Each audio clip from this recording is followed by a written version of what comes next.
huge day for Forest and another poor one for Liverpool. Those stats actually flatter Liverpool because I think overall Forest certainly took their chances a lot better than Liverpool did in the final third as they get their first win out of the relegation zone. Then for Sean Dyche's side, just taking a look then, Liverpool are 11th in the table, sitting on 18 points. Everton, for example, with a win tomorrow against United, will go level on points with Arne Slot's side. We have got quite the former Liverpool contingent with us. Don Hutchinson joins us from Spain. Steve McManaman is here. Have a night off, Macca. You're on your holidays. Craig Burley, who scored an own goal at Anfield as well. But first, let's start off. Scored at the Cop End. Yeah, I know. Yeah, and an own goal. Stevie, what the heck was that? Well, amongst all the problems they have, there is one place that they undoubtedly have to start and fix, and that is the back four. Because you see what Liverpool did in the first 30 minutes. Forest never got out, and then they get out once, end up scoring controversial goals, some would say. All right, I would say. But from that point, Liverpool's mentality just crumbled. 2 minutes later, Jesus had another one. That should have been a goal. Yep. And then from there, it could have been 4 or 5 by the end of the game. And so you cannot lose 3 goals at home and beat anybody. Listen, 2 weeks ago, Forest were relegation fodder. Yeah. And they've just beaten Liverpool at Anfield. Does that say more about Forest or does that say more about Liverpool? But in terms of Liverpool, he has to get them on a training field and start doing drills. But Stevie, boring drills. This isn't new. They keep losing games and he's doing nothing. Do you know what he said after the game? He said after the game, well, I'd be more worried if we were not creating chances. Well, they only created some chances in the first 20 minutes. Yeah. Didn't really create a lot after that. I could have played up front. Covering. The amount of touches he's had. Igor Jesus did the bit. Huh? All he's doing is trying to cover. He's trying to cover for some of his players. The fact that they did, for half an hour, create some chances. They could have been ahead, but they weren't. But at the end of the day, that's not what matters. What matters is you actually have to score goals. Yeah. And when you can't, you have to keep a tight ship at the back. And if you do that, there will be days where you struggle going forward, but you win 1-0. That's what good teams do. But right now, they can't keep a clean sheet. And if you're a forward, if you're in the midfield, you know, I was talking yesterday about Barcelona's midfield, how important the outcome of games is because of what the midfield do, because the back four are so high, so vulnerable. Well, it's kind of the same thing with Liverpool. The middle three, if they don't protect the back four, then we've seen all season what's going to happen. Unless he can't really make personnel changes, so he has to get on the field and he has to drill them and bowl them to death until they get it right. Because that's the only way to do it. They've had one good week recently. That was Real Madrid, Aston Villa, yeah, and Real Madrid, right? And then off the back of that, they got walloped by Man City, and they've just been walloped by Nottingham Forest. Could have been 4, might even have been 5 by Forest. That tells you that little 4 or 5 day window that they had was just a blip. It was an anomaly. He hasn't got the answers. Yeah. He can't find the answers. He was asked multiple questions after the game, which I know he's not going to come out and spill the beans. But he's you know, who's his best striker? Is it Isak? Is it just fitness with Isak? Or is it Ekitike, who's been the liveliest player for the most part, who was on the bench again?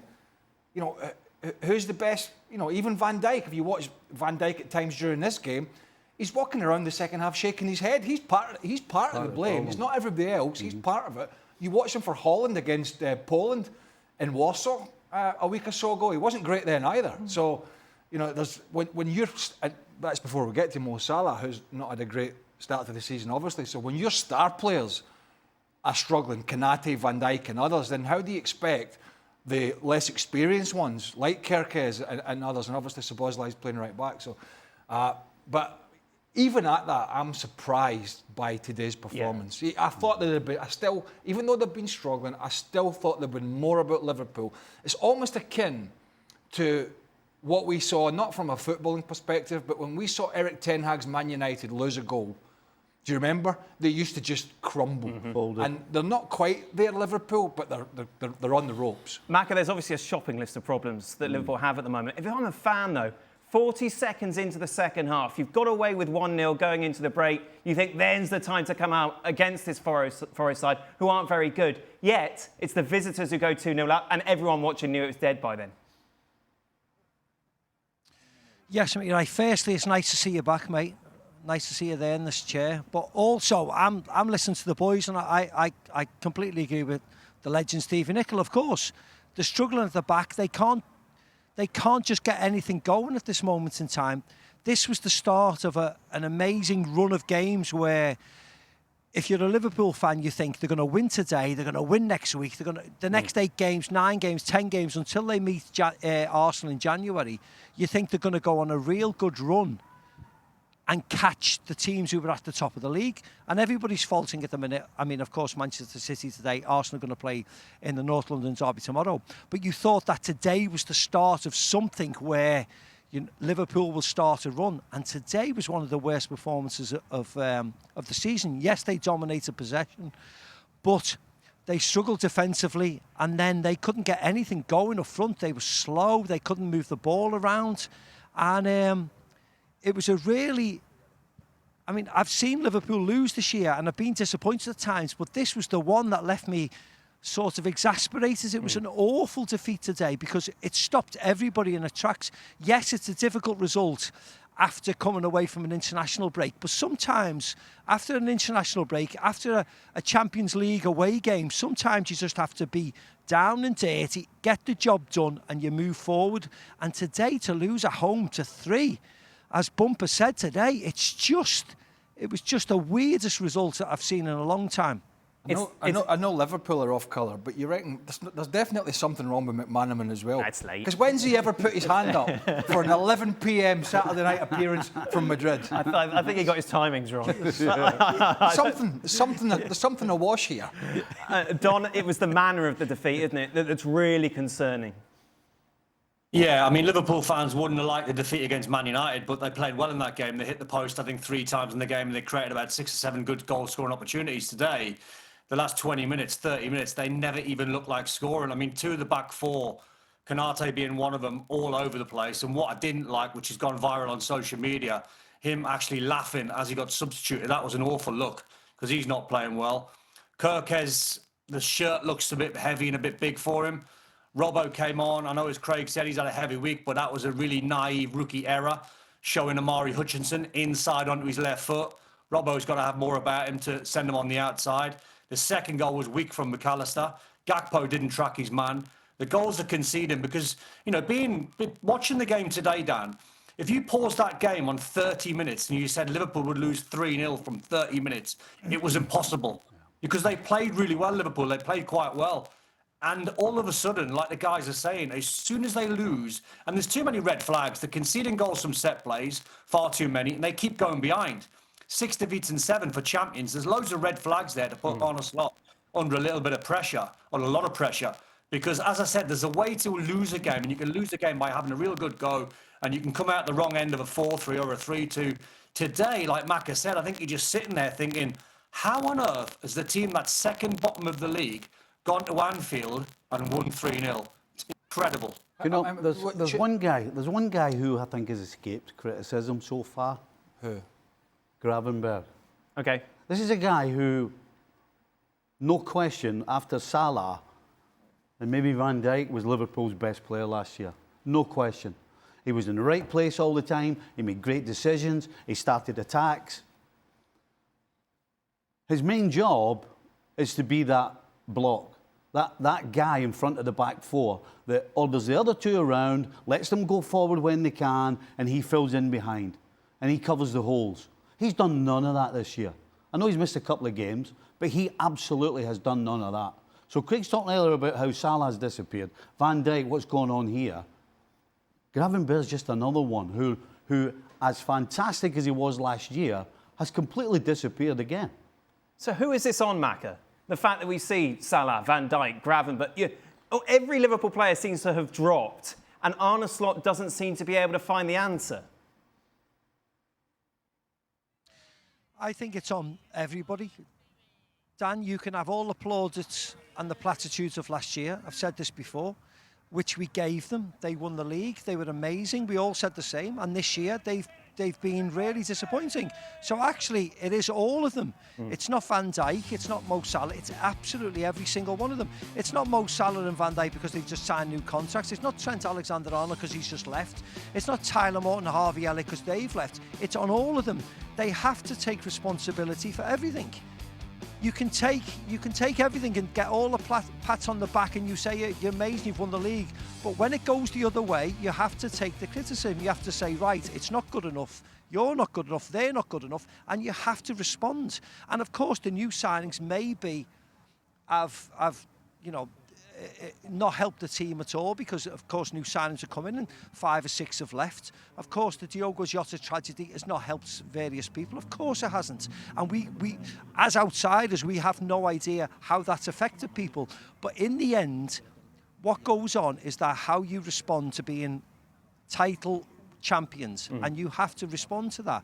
And actually, if you're not responding to that, as we've seen in the league table, and you're in the bottom half of the league, and you're going to fall further tomorrow once the results come on, you have to kick on.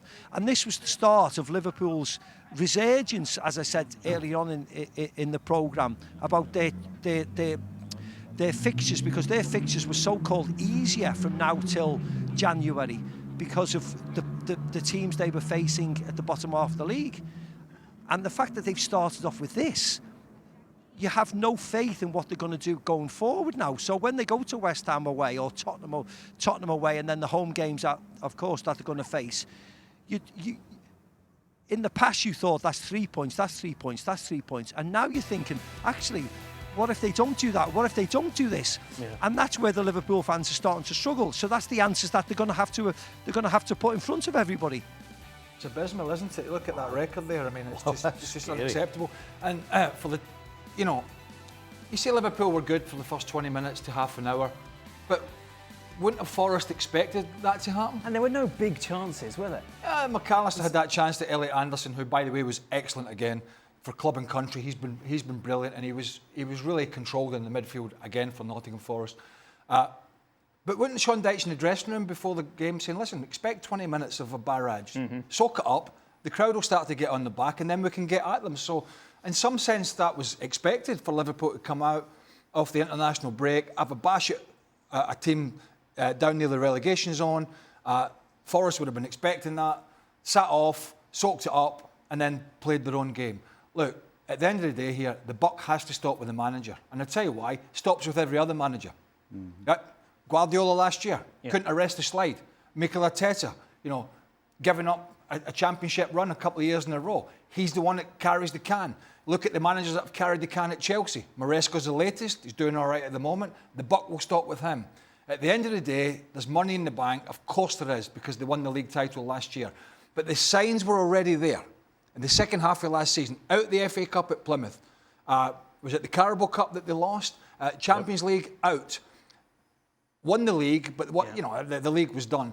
But the form towards the end of the season sort of faltered a little bit. And at the end of the day, everybody thought the summer was so good for Liverpool in terms of who they signed that there was no point in anybody else turning up. And it's just been completely the opposite. And at the moment, the manager needs to find an answer, whether it's the personnel or on the training ground. But at the end of the day, if every other manager carries the can, then Arne Slot has to carry the can. And to be fair, he said that after the game. He said, it is up to me to find the solutions, and I am the one that's going to have to take the blame because I picked the team. But he's not finding the solution. No, he's not. 6 out of 7 defeats. Your big players aren't turning up. Surely, as a coach, it's up to you to get the best out of them once again. Well, considering the amount of games they've played, it hasn't changed the system at all. And I remember sitting here talking about Pep when Man City fell off a cliff, talking about, you've got to change something. And he's not in a position, really, where he can change a lot of the personnel because of injuries. Certainly defensively, because of what they did in the summer, and they didn't get Guéhi at the last day of the transfer window, they were left short defensively. But there's a certain period of time where you can go, I've got to stick with this and I've got to stick with it until we get it right. But there comes a time when you go, right, will it ever be right? And so I think he's going to have to get to the stage now where he goes, do I change the shape? because the shape he's playing with now, from a defensive point of view, forget attacking. And I know I started by saying that because at the end of the day, you have to start from a solid base and give nothing away, and then you can build. And to do that, he's going to have to flood the middle of the park. He's going to have to make it difficult for the opposition. And if that means you don't go with a supposed what they're attempting to play swashbuckling football, then that's what you got to do. Dan, I don't know what everybody thinks. I just hate VAR. I think it's got to a term where in the first couple of years, I was sort of getting to grips with it. I just think it now takes all the enjoyment out of it. I really do.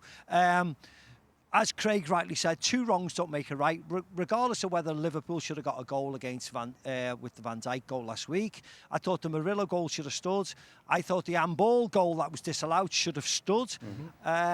So I'm just fed up with it all, I must admit. But you're right. I don't think these decisions talk about how Liverpool plays, and if Liverpool go 1 behind to an unfortunate goal, they should be able to respond in the next 75 minutes at Anfield to countergate that. But the fact that we talk about moments nowadays instead of talking about how teams are playing, that's the bigger thing. And actually, we're now talking about moments all the time and they're now becoming excuses instead of how teams should just carry on and get. And, you know, we've all when we played. All the boys on the panel, we always come against a goal where it was unlucky and we thought it wasn't a goal. But what you have to do, you have to respond and you have to think, right, well, you know what, we're gonna prove them wrong and try and win the game. And that's what Liverpool should have done today. And actually they couldn't, and they were well beaten today. And that's what you have to just take out of it. You have to just take, we need to be better in the next game rather than talk about a moment in the game, because of course there was plenty of time to sort that moment out. Just one last thing, because we've spoken a lot about this game. There's so much else going on today as well. Talk to me about Isak, Maka. Ooh. Yes, I mean he's not. I mean he's not the player that Liverpool thought they were buying. Of course, Dan. He's not fit enough, of course he's not, but we're only still in November. And I get the fact that we talk about Isak because of his price tag, we talk about Viert because of his price tag, and they need to improve and they need to be better. I don't think anybody thinks that their quality is not there, but they just need to gel into the team, they need to get fit and they need to be better. And I've got no problem that they will be better, and I'm not sitting here now or standing here now talking about that they won't be, because I've played in teams where I've seen, you know, when I was at Real Madrid, we bought Zinedine Zidane, Dan, and he was the best player in the world, officially the best player in the world. And when he joined our team, we won the league the year before, and he struggled. Initially, he struggled for the first 3, 4, 5 months. You know, you were there. You know how much he struggled. And eventually, we won the Champions League, and maybe that's what will happen with Liverpool. Maybe they will become a cup team in their first year. But I've seen better players struggle than the players we are talking about. So I've got no problem because I've seen it and I've lived it. But I also know the results, and I know that they will get there in the end. It's just that it's taken a lot. It's taken a lot longer than Liverpool fans want to see.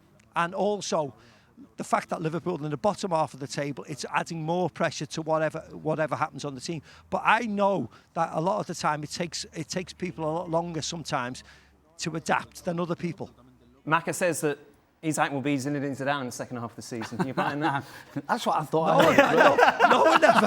No one ever. Newcastle 2 then, Manchester City 1. I'll tell you what, good day for Arsenal, of course, who don't even play till tomorrow against Spurs. We'll talk about Chelsea in a moment. Manchester City, though, sitting third in the table, 4 adrift of Arsenal, of course. That could go up to 7 if Arsenal beat Spurs on Sunday. I'll tell you what, everyone's in Spain at the moment. Not only Steve McManaman is there, but as is Nedum and Nua. Nedum, it's these sort of results for your precious Manchester City that prove why they're not going to win the title this season, isn't it? Yeah, it's great to have you back, Dan. It's been fantastic, fantastic these last 30 seconds listening to you. But yeah, I think it's fair. As you look at the sort of highlights from that game, the chances that Man City were giving up, I think Stevie was talking about it yesterday. I think Craig was talking about it yesterday, asking questions about the defence. The defence looked really porous. And I think when you play against a side like Newcastle, who won't have a ton of the ball but will attack at speed, I think it will be an issue. And I think given the fact that, as I say, Arsenal are going to be playing tomorrow in that North London derby, and you expect them to get a good result, you can't really afford to be dropping points, not least of all, you know, when this Arsenal side, like we almost overreacted to them dropping 2 points a couple of weeks ago. I think they're going to be somewhat of a juggernaut, and City needed to get something from this game. For them to lose the way that they did is hugely disappointing, Dan. You just take a look at the attacking prowess they should have. Yet if Haaland doesn't score, like Foden can't hit the target. Doku's has his off games, his good games. We saw Savio come on. No one seems to be able to hit the target. No one seems to be able to test the goalkeeper. If Haaland's not getting you goals, then you don't really know where they're coming from, City. And that was really exposed today, I thought. Well, he had that chance very early on, Haaland, when he was through on Pope, and Pope came out, and I don't know what he was trying to do, to be honest with you. And then Foden should have scored the side footer. There's no him and Cherky. Can he try to play this revolving number 10 role? The two of them played a little narrow in there, and to be fair, there wasn't a lot of space. Guimaraes, Joe Linton, and Tonali did a good job. To be fair, they broke up play and they broke quick. But yeah, they're look. When a guy scores as many goals as Haaland, I suppose you are kind of reliant on him. But you know, the finishing today was poor. But that's not why they lost. There was a bunch of Newcastle chances that was not in that clip, right? So, you know, they also, Voltemada had another 2 or 3 good opportunities. We saw the Harvey Barnes one, there was others. Newcastle, with less possession, did more and looked more dangerous, and I thought deserved their win. You kind of wonder why Newcastle are in the position that they are when you see this sort of football from them. Yeah, but we were talking about this yesterday. We said that this is set up for Newcastle. You know, they're dynamic going forward, but all season long, they've never really controlled games. I mean, to be honest, if anybody at times controlled this, it was City. But every single time Newcastle got an opportunity to get after City, they went at pace and numbers. And so, for me, this really played into the hands of Newcastle. So, if you're looking for Newcastle next time out to be in control, creating lots of chances the way they did today, it's not going to happen. They're a team that are better on the counter-attack. And so this was set up for them. City, and I mentioned that, they played so narrow at times in the first half with Cherky and Foden and Bernardo Silva. They were all sort of trying to find that little space in behind the midfield. There was a stat, I think it came up on the commentary, that the two fullbacks of Newcastle had touched the ball the most in the first 45 minutes. Livramento and Hall, they were the outball all the time and getting forward. Livramento was bombing forward. So was Lewis Hall. Because City were very narrow. They were trying to pick those little pockets, and when they lost it in the middle of the park and they coughed it up, Newcastle were able to shift it out to the fullbacks, and they were able to double up and get forward. I thought they were really, really good. I didn't think City were poor. I just think their finishing was poor, and they got exposed at the back. But I thought Newcastle, who have played like that at home, they played well against Liverpool, they played well against Arsenal and lost. They played well in a period against Barcelona and lost. There's been some signs in the home games from Newcastle, and today they finally got their just rewards. Mac, it's difficult, isn't it, if you're a betting man, to think, right, I'm going to put my money on City because I see enough from them that they're going to push Arsenal all the way? I actually thought before today's game that they were going to push Arsenal all the way, and I saw Newcastle beat Athletic Club in the Champions League, and they won quite comfortably. But I thought City would go there today and just roll them over like the City of old. So when I saw the result and I spoke to Nadim afterwards, it was a real surprise to me. So you're right. You're absolutely right. I mean, the Premier League this year, everybody seems to be, and as the table suggests, everybody seems to be beating each other. It's just that Arsenal seem to be sitting loud and proud at the top. And if they go to the North London derby tomorrow and beat them, it's a huge advantage, because when you look at Liverpool, of course, Liverpool are bottom, now in the bottom half of the table. You're not necessarily worried about them. As far as I was concerned, their serious title challenges were with Manchester City, and they lost today. Chelsea, I think, will always draw games. I know they're winning games, and I know they're sitting where they are, but I always think they're going to draw games where I always thought Arsenal and Manchester City were the ones who were going to win and put runs together. So the City result really today surprised me, and it's up to Arsenal now to go and really put the stamp on this league. I mean, they put the stamp on this league to a certain extent already, but if they can go to and beat Tottenham tomorrow, imagine the gap they've got before Christmas. It's amazing. I think the thing as well, if I can jump in there, is this week for Arsenal will make a big difference, because they're playing Spurs tomorrow. Then I think they've got Bayern Munich midweek, and then they've got Chelsea at the weekend. If they can get through this spell with 3 wins, the confidence and potential gap at the top of the league will put them in a position to where, I don't necessarily want to jinx them or anything, but it's almost like it's theirs to lose, because they'll be playing some top quality opposition. And the emotional side of, say, the North London derby tomorrow, I think that will make a big difference. And I think for this Arsenal side, it's starting to feel like maybe this could be their year.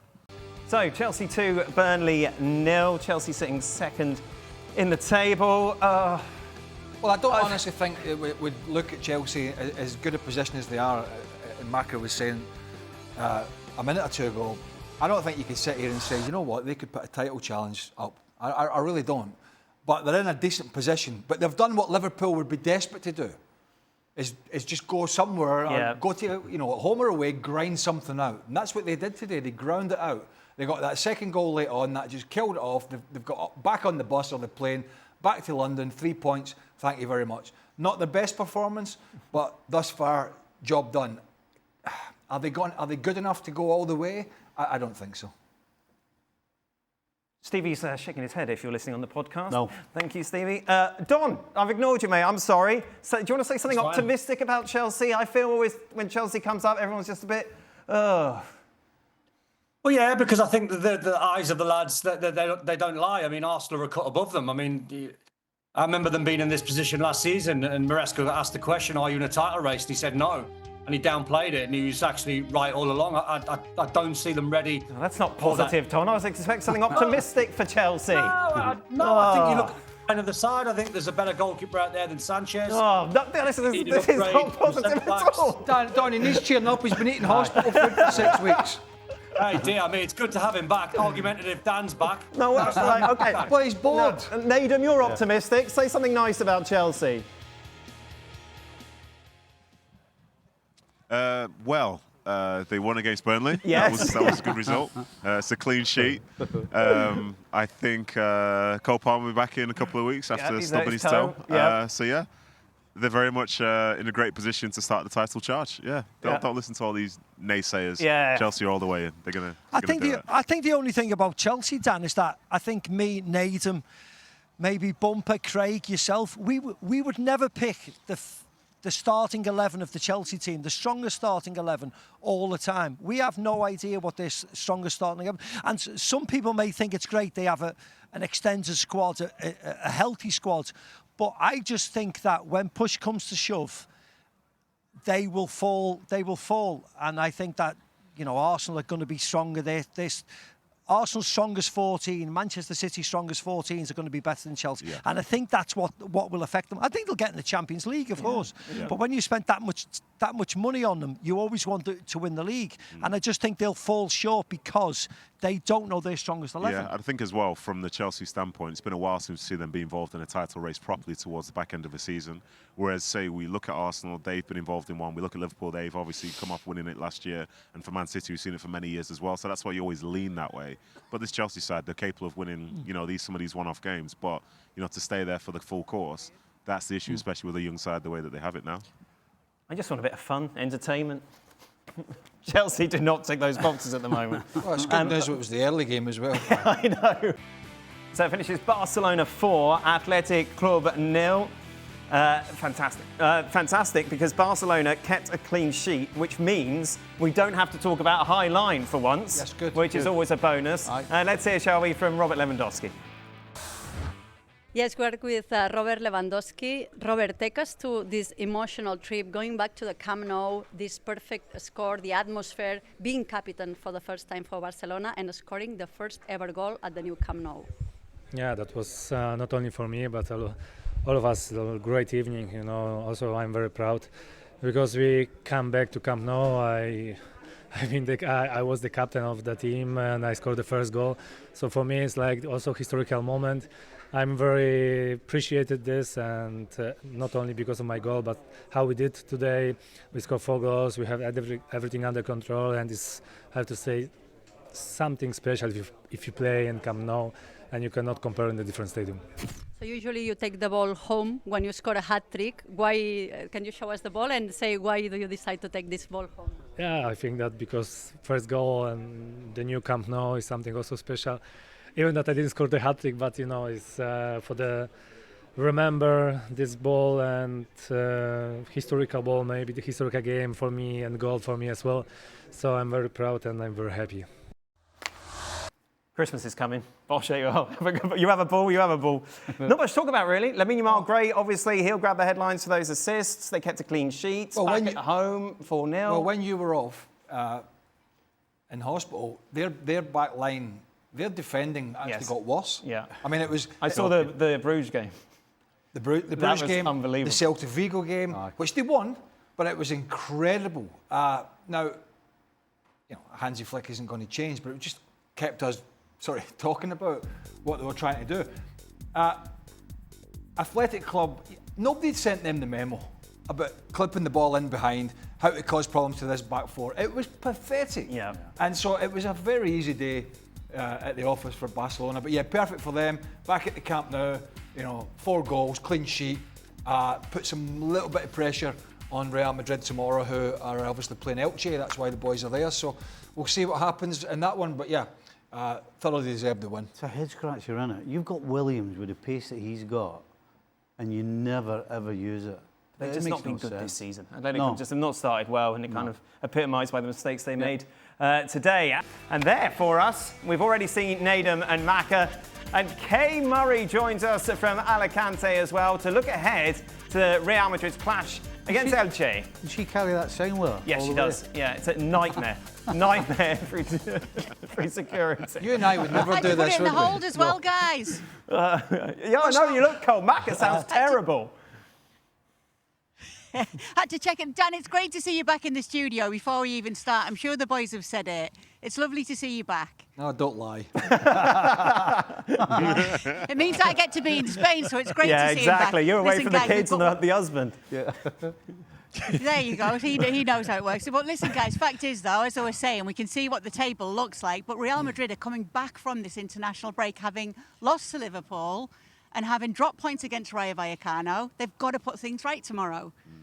Yes, and I think they will. I think the Rayo Vallecano game, as everybody knows, that when you go there, it's always a difficult game. The Iñaki Perez is a wonderful manager. He's going to be seen, I think, in the Premier League, certainly in the future when he's trying to learn his English language, which he is at the moment. He has his teams working really hard. It's a difficult game. Madrid played very well that game. They just couldn't break them down. I think they'll go back and hopefully, with everybody coming back from the international break, perform really well tomorrow. It's always difficult when you've got an away game after the international break, but I presume that the size of Real Madrid and the team that they're playing Elche, they'll put things right tomorrow, but it will be difficult. It will be difficult. You know, I think you make a good point there about the international break, because for, say, some sides like Real Madrid, most of your players are away. Whereas, you know, as you look, say, further down the table, unless you're giving your players time off, you've got time to prepare for this type of game. I think for Elche themselves, they'll be, you know, it's always a big deal when Real Madrid comes to play against you. But as you said, you do fancy Real Madrid quite heavily to go and do something there. But it might not be, for me, as straightforward as potentially would be if this was in a couple of weeks' time. Because they've talked about, obviously there's a few injuries with Real Madrid, but the big news for them is the fact that Jude Bellingham and Mbappe, who's looking all right now, and Vinny Jr. are all unscathed from the recent international action, because they're going to be relying on these boys. Yes, they are going to be. And, you know, Trent Alexander-Arnold is back in that right-back position, and he's had a couple of weeks in Dubai trying to get himself fit. Fede Valverde struggled at the end of the game at Rayo Vallecano, but he missed the Uruguay games, and he seems to be okay as well.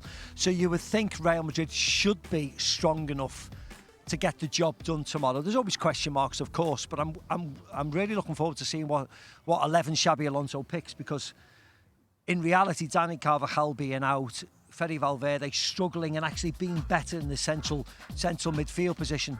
I'm looking forward to seeing whether Trent does play tomorrow, because, of course, the Liverpool connection, I know him very well as well, and I'm here, so I want him to play and I want him to perform really well. And a good thing if Trent's playing, you mean to get in Valverde further up the pitch as well. Yeah, absolutely, and I think it's something that we can say that he's been crying out for as well. I think, in fairness, I think he has done a good job at right back. I will say that. It's not looked out of place at all. But I think when you have somebody that has that type of energy, like for me, for example, in the game against Liverpool, I felt like that's what they needed in that midfield area. So for him to be able to go back into midfield, if that's possible, and I think also as well, we've seen sometimes where maybe he drives with the ball, sometimes he'll sort of find a moment to have a shot, but to set the energy, and I think that really sets up that front line of Real Madrid, because they have so much quality, and when you have somebody like that that can link the play in so many different ways, I think it's great to see him further up the field. Absolutely. Now, I know you've been speaking about this week on the show, Naden. It's the Jude Bellingham situation. So I'm going to start with you on it, Macron. But feel free to wade in as well, Naden, when we do talk about it. Obviously, it's a different surrounding for Jude Bellingham with Real Madrid to what he's dealing with when he's at England right now, and the media that are around him and this whole situation. What do you think of what's going on there? Do you think it will have any impact at all, Macca, on what's going on with him at Real Madrid? Do you think it will spill over in any way?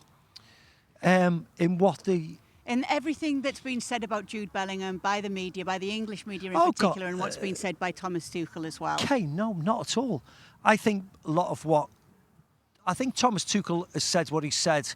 He's a German man, of course, interpreting English. He speaks very good English, of course, but he probably doesn't know the connotations of what he says at times.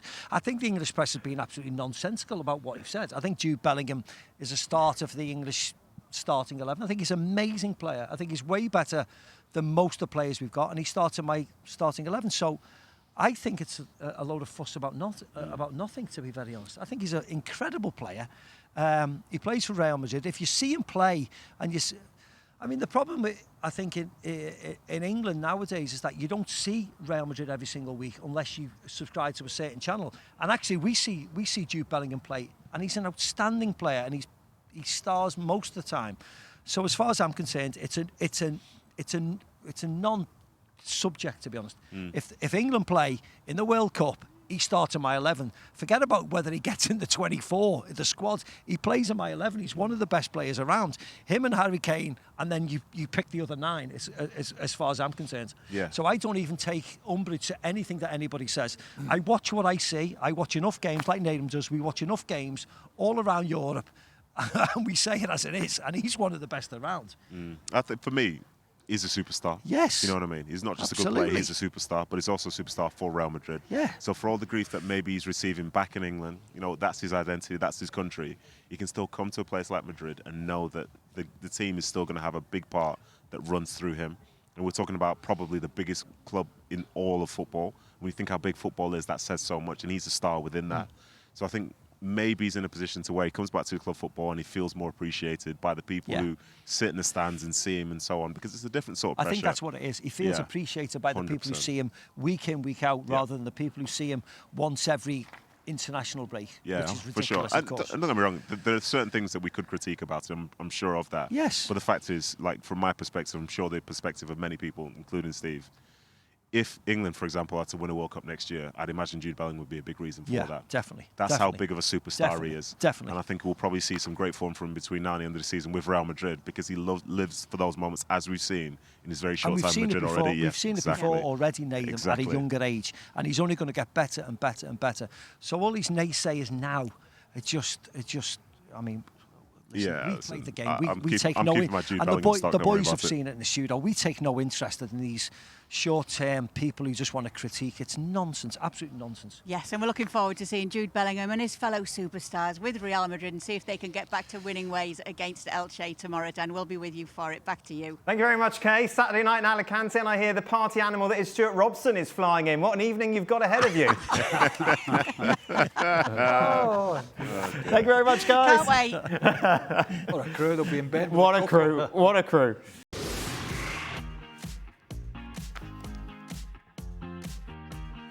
Welcome into the latest edition of Extra Time. I'll be disappointed if the questions are not all for you today.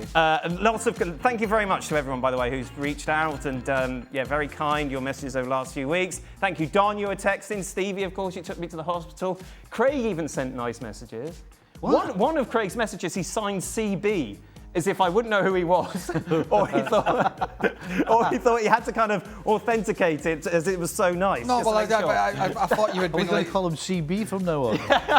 All right, CB. All right, CB, how's it going? Worst. I thought you were maybe sedated. Right, okay, yes. So just to remind, just in case. Yeah, just in case you just send me a picture of yourself. You're a little blurry-eyed, going, who's this? I wonder who's this. Oh, it's CB. Right, start, bench and drop in terms of who finishes higher, Don. Chelsea, Liverpool, City. City will finish higher, so what is that? So that is start City, bench Chelsea, drop Liverpool. Why are Chelsea going to finish below City? City are better. It's Don. I'm asking Don. CB. Not you. CB. You're asking DH. CB has just nailed it. If you're a better team, CB's nailed it. Well done, CB. Stevie, loads of questions about Liverpool, obviously, and their failings. How big a problem is Konate becoming at the back? Clearly, Slot has zero confidence in Gomez. So now it's imperative to sign Gay or someone else in January to have any hopes of making the top 4. 100%, I agree. I think we shouldn't forget that, I think I said this on one of his shows last week, Konate, since he's been at Liverpool, last season was probably the first season where, for the whole season, he was at a great level. The previous seasons, and the one we're seeing now, kind of always had a mistake in them. But for some reason, he's making so many this year. And of course, there's nobody to replace him. The young 18-year-old, whose name I can't remember, is going to be out with a knee injury. Right. Joe Gomez, I think, is fit now, but how long is that going to last? And Joe Gomez is a guy who can come in and play a game or two and then kind of reverts to what Konate already is. So Liverpool just don't have any choices right now, and unfortunately they're going to have to carry on with Konate and hope he gets better. He'll play for France. What mistakes did Konate make today? I don't know. Did he make any more mistakes? Well, there was one. There was one he got away with. The one he got away with. Did he make more mistakes today than Van Dijk? Yeah, but questions. Yeah, but he looks shaky though, Craig. I think the point that Steve's making. Yeah, but Van Dijk's not shaky. Van Dijk's got a new left back alongside him. Konate's not playing well to his right side. I thought Steve was a little bit harsh on the show about Gravenberch, but I'll give him that. But Konate's just got a mistake in him. I mean, he was weak. He was weak for the. What was the goal he tried to flick on the other week? Was that against Man United? No, Man City. Right. The goal that he tried to flick on when he never jumped. He was weak for the goal that should have stood today when Jesus scored. He was weak there. And he just looks like he's shot to bits. What I'd like to know the makeup of someone like Joe Gomez. I'd like to know what character he is, because I know one of us three, if we're sitting on the bench at Liverpool and we're centre-backs, we would be knocking on Arne Slot's door first thing tomorrow morning, demanding a start in the PSV game midweek. He's been injured. I'd like to know where these characters are behind the scenes sitting on the bench. Knocking the door. Who's there? CB! Yeah. JG has been injured most of the season. Is Slot's performance this season more of a sign of his tactics, Craig, or the regression of his players? Well, the players have regressed. Yeah. Yes. Everyone has, haven't they? Yeah, but we had this discussion the other week. He has to figure it out. Yeah. If we had listen, I'm not going to go, but if we have a pile on Ruben Amorim, as we have, why would Arne Slot or anybody else escape? Well, because Slot won the title. He won the title last season. Yeah, Amorim hasn't, has he? No, I know that. I know that. It does matter a bit, Don, surely. It's a different argument to question Amorim and Arne Slot. Arne Slot's got money in the bank. Yeah, but he's not getting sacked, but he's still got to stop. He's still got to stop this slide. No, he does, but we didn't pile on Amorim after 11 games, did we? Yes. I don't think so. No, we Dan, ask yourself the question, what would happen at Bayern Munich if they lost 6 and 7, or Real Madrid, or Barca? Yeah, but it's a different conversation with Liverpool, isn't it? It ain't. They're champions. Liverpool are champions. They've lost 6 and 7. Yeah, this should never, ever happen to a top 3 team. So you would sack Arne Slot? No, I wouldn't sack him. That's what you just said. You just said if he was at a bigger club, he'd get sacked. Well, hold on. Was there not a pile on in Pep Guardiola last year? They were champions. Yeah, definitely. Well, they were champions. No, but I think it was the manner in which they completely fell off a cliff. Well, what difference is that to Liverpool? No, but what I'm saying is... City were champions, they fell off the cliff. No, yeah, but you... Liverpool were champions, I think you made the mistake when you brought up Amorim. No, I didn't make a mistake. Because Amorim has done nothing at United. Slot has won the title there, hasn't he? So therefore, Slot has got money in the bank. Pep Guardiola has got a load of money in the bank. By the way, what did he change last year? What did he change? What Pep Guardiola changed? No, he went in, Arne Slot went in, and he worked with the players that were already there. Absolutely. Right. Now he's been asked to make changes, and he's struggling. Yeah, and that's the big question around. I'm not comparing Arne Slot and Ruben Amorim. Well, you brought it up. I'm saying if you pile on one manager and say it's all on him, you can't then go to Liverpool and say it's all on the players. You got to give me a lift home, so that'd be nice. Slot, will he be sacked before Christmas? CB's not giving you a lift home. Leave him. CB's not. Walk home. No, unless there's some sort of miracle where Jurgen Klopp might fancy going back into the job. I don't see it. I think he has to be given time to fix the problems. I think, So you would bring Klopp back tomorrow, Don? Of course you would. Really? Every Liverpool fan would. Of course you would. Stevie, of course you would, wouldn't you? Every Liverpool fan would. Ooh. But you were a Newcastle fan. When it suits. When Newcastle win today, I am, yeah. What do you reckon, Stevie? Sack Slot, bring Klopp in tomorrow? No. Pardon? I don't. No, not yet. No. Don says every Liverpool fan agrees with him. No. Stevie's not even convincing himself there. No. Speak a bit louder there, Stevie. No, it's great. No, Quite aggressive, the reason I was hesitating was, as great as Klopp was, after 11 games, that's really what you would do for a guy who won the title in his first season. No. Okay. Stevie, percentage chance that Liverpool offload Salah? Hold on a minute. Did this guy not realise Don's here? What do you mean? What percentage chances? I know. Aye. Percentage chance that Liverpool offload Salah to the Saudis next year and buy Semenyo, especially if they go on a winning streak while Mo is at the AFCON. Percentage? Well, has that ship sailed now? I don't think so. I mean, Salah's reputation there would be just... I don't know, Stevie. They don't care how he's playing. If you're Liverpool, right? They just want to bring people in. If you're Liverpool and you get you take it 40 million and get him off the wage bill, Yeah. you'd do it in a heartbeat. Yeah. You do it in January in a heartbeat. Yes. You would do it in January as well. How much? Well, how much? 40 million, Don, is the... Just remember who we're talking about. We're talking about Saudi, who will pay triple, double, quadruple, whatever you want, above what somebody's probably worth. So why would it not be 40? Why would it not be? Don's going higher, I reckon. Seems really low, yeah. For a guy they've just given a brand new contract to. I mean, if you're talking, well, who's going to pay 100 million mentioning for him Semenyo now? there. I mean, if they're mentioning Semenyo there, but if you want to be serious, mention Michael Olise. He's the baller that could play on the right side for Liverpool if they've got the money, if you've got fantasy football money. No, but it's not happening. Well, they spent their fantasy football money on Wirtz and Isak. Yes. CB. And it's not a fantasy, is it? No. Sign CB. Well, while he's at the AFCON, Stevie, while he's at the AFCON, would you not play Wirtz on the right-hand side in Salah's position? No, I would play Wirtz on the left and put Gakpo over the other side. Put the ball away. It's no soccer show. There's a time and place for football questions. Come on, Don. By the way, sorry, Zachary. He went a little early with the. What was your message you sent me last week? Glorious failure again. Oh, for Scotland. For Scotland. The 2-2. Yeah. The 2-2. Wow. I sent him a text. Glorious failure.